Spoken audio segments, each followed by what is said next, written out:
नमस्ते दोस्तों, आप सबको मेरा राधे राधे और आप सबका स्वागत है मेरे इस YouTube channel Radhe Radhe eternal में। और मुझे पूरी आशा है कि कृष्ण भगवान उनकी कृपा दृष्टि आप पर बरसा रहे होंगे और आप लोग बहुत सुख और शांति से और आपकी सारी मनोकामनाएं पूर्ण कर रहे होंगे। तो आ गई और एक कहानी लेकर, जो कि है और एक संत की, जिसके बारे में मैंने पहले भी एक वीडियो बनाया था। उनका नाम है नामदेव जी।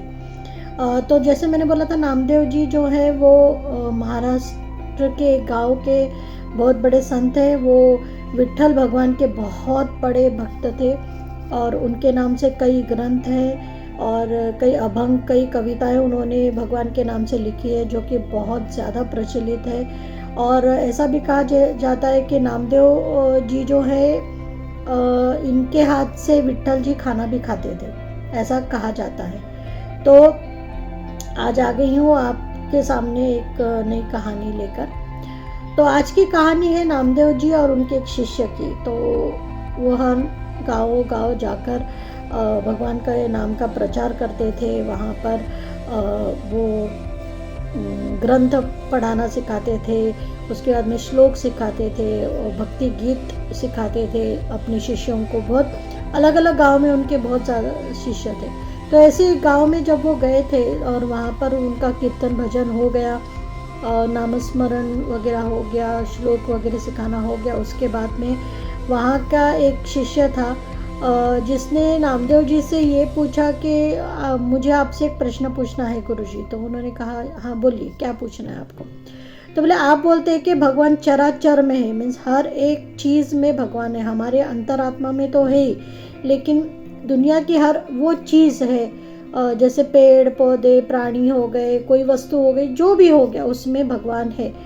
लेकिन भगवान फिर दिखाई क्यों नहीं देते। मूर्तियों में तो है, लेकिन हमें जब हम इतना नामस्मरण करते, इतना जप तप करते, तो हमें भगवान दिखाई क्यों नहीं देते। तो उन्होंने कहा, तो इसका मतलब ये है क्या कि भगवान वैसे तो अस्तित्व में है ही नहीं, जो है वो सिर्फ मूर्ति में है, अस्तित्व वैसे उनका और कोई भी नहीं, ऐसा उन्होंने उनसे एक प्रश्न किया।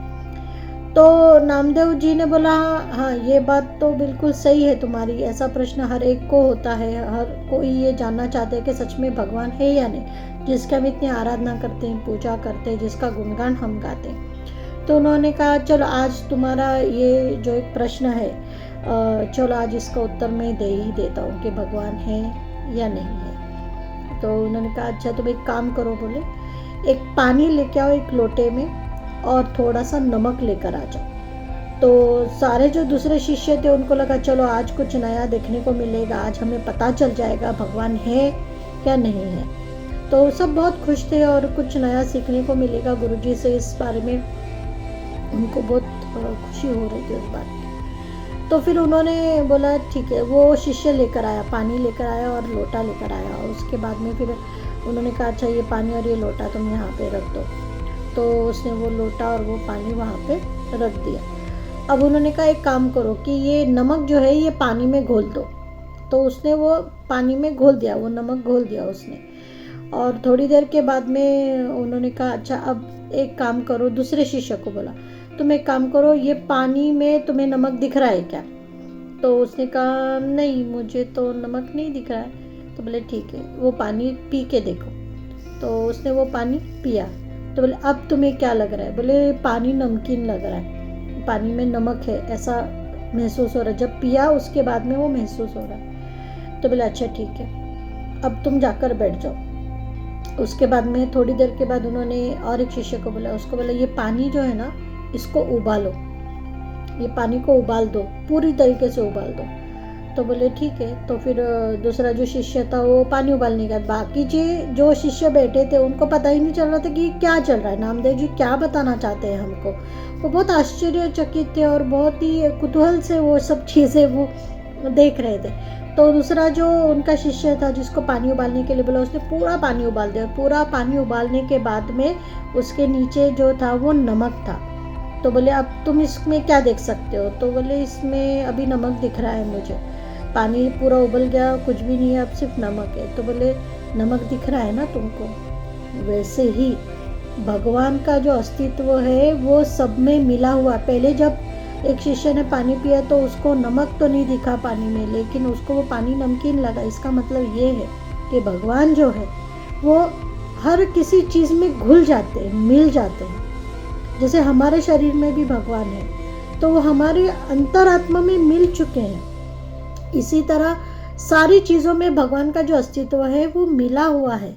तुम इसे खुली आंखों से नहीं देख सकते, और जब तुम्हारे मन से वो भावना निकाल देते हो कि भगवान नहीं है या हमें उस पर विश्वास नहीं है, तो भगवान तुम्हें ऐसे नमक के रूप में दिखेंगे।